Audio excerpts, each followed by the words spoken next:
အခုလိုကြီးကျယ်ခမ်းနားတဲ့ဘီလီယံနာတစ်ထည်အတွက်ဆောက်လုပ်ထားတဲ့ luxury အင်အား project ကိုလူကြီးမျိုးစိတ်ဝင်စားပါလားဗျဒီအင်အားဝင်းအတင်းအဖွင့်ရှိပုံမျိုးကျွန်တော်အထက်မှာအသေးစိတ်လေးပြပြပါမယ်ကျွန်တော်အခုနေတဲ့ပြပေးမယ့်အင်အားတော့ massive privy အိမ်ပဲဖြစ်ပါတယ် square meter တော့655 square meter ရှိပါတယ်ဗျအတွင်းခန်းလေးရောက်ဖွင့်ရှိပုံကျွန်တော်နဲ့အတူတွားကြည့်အောင်သူကအပြင်ဘက်မှာဆိုခောက်ရက်လိုပုံစံမျိုးဖွင့်စီပေးထားပါတယ်ဗျပန်းချန်နေနဲ့ဖွင့်စီပေးတော့တွေ့ရပါတယ်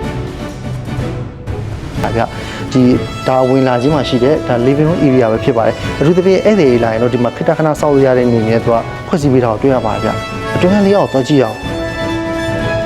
အဲ့တော့ပထမအိမ်ဆိုင်တဲ့ရှင်တော့သူက square meter 655 square meter ဆိုတော့နည်းနည်းတော့သေးသွားပါဗျဒီဘက်ချမ်းမှာဆိုရင် private ရေကူကန်ဖွင့်စီပေးတာကိုတွေ့ရပါတယ်ဒါတော့ living room area ပဲဖြစ်ပါတယ်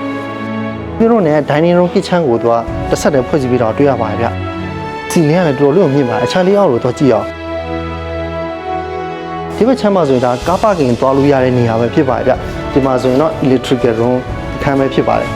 ဒီဘက်မှာ shoe cabinet လေးဖွဲ့စည်းပေးတာပဲတော့ကြည့်အောင်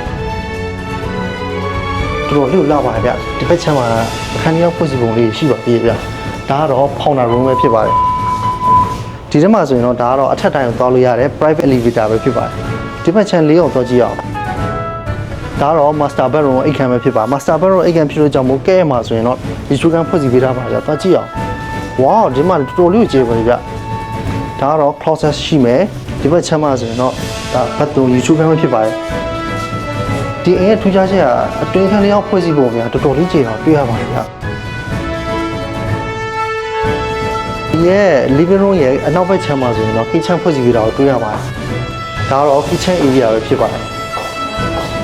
ဒီကဲမှာဆိုရင်တော့ housemate room နဲ့ထပ်မံဖွဲ့စည်းပေးတာကိုတွေ့ရပါတယ်ဗျအပေါ်ထပ်တော့ကြည့်အောင်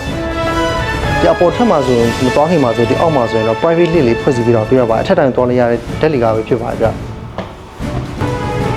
ကျွန်တော်အခုဒုတိယထပ်ကိုရောက်နေတာပဲဖြစ်ပါတယ်ဒီဘက်ချမ်းမှာဆိုတော့ music room လေးဖွဲ့စည်းပေးတာတွေ့ရပါတယ်ဗျwow music room ကလည်းအခုမြင်တွေ့နေတော်တော်လေးကိုကြီးကျယ်ပါဗျတော်တော်လေးကိုကျယ်တော့တွေ့ရပါတယ်စီရင်းကလည်းတော်တော်လေးကိုမြင့်ပါတယ်ဗျပေါ်ပြီးချလေးအောင်တော့ကြည့်အောင်ဒီမှာဆိုရင်တော့အထက်တိုင်ကိုတောက်လို့ရတဲ့ lift ဖွဲ့စည်းပေးတာရှိမယ်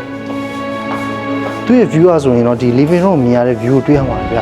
ဒီဘက်ချမ်းမှာဆိုရင်တော့ဒါကတော့ bedroom ပကြီးဆွဲအခန်းလေးပဲဖြစ်ပါတယ်အလုံးလုံးတဲ့အခန်းလေးလည်းဖွဲ့စည်းပေးတာတွေ့ရပါဗျတော်တော်လေးကိုလာတော့တွေ့ရပါတယ်ဝါဒီဘက်မှာတရားတစ်ခုထပ်ရှိသေးရဲ့ဗျဒီဘက်မှာဆိုသူက fitness room အနေနဲ့ဖွဲ့စည်းပေးတာတွေ့ရပါတယ် bouncy room နဲ့ fitness room ဖွဲ့စည်းပေးတာတွေ့ရပါတယ်ဗျ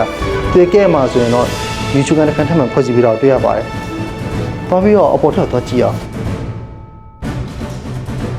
တော့ခုတတိယထပ်ကိုရောက်နေအောင်ဖြစ်ပါတယ်ဒီဘက်ချမ်းမှာဆိုရင်သူက living room ထပ်မှဖွဲ့စည်းပေးတာတွေ့ရပါတယ်ဗျတော်တော်လေးကိုကျေပါတယ်ဗျဟောဒီနေရာကို living room မကြိုက်ရင် bedroom အိတ်ခန်းနေနဲ့ပြန်မှဖွဲ့စည်းပေးလို့ရတော့တွေ့ရပါတယ်အခြားလေးအောင်သွားကြည့်အောင်ဒါတော့အထက်တိုင်းသွားလို့ရတဲ့ lift ပဲဖြစ်ပါတယ်ဒါတော့နောက်ဆုံး master bedroom အိတ်ခန်းပဲဖြစ်ပါဗျmaster bedroom အိတ်ခန်းကတော့တော်တော်လေးကိုကျေတော့တွေ့ရပါတယ်တော့ bedroom နဲ့ living room အနေနဲ့ဖွဲ့စည်းပေးတာတွေ့ရပါတယ်ဗျဒီဘက်ချမ်းမှာဆိုရင်ဒါကတော့ closet ဖြစ်ပါတယ် walk-in closet ဖြစ်ပါတယ် makeup table နဲ့ walk-in closet ဖွဲ့စည်းပေးတာတွေ့ရပါတယ်တော်တော်လေးကိုကျေဗျဒါ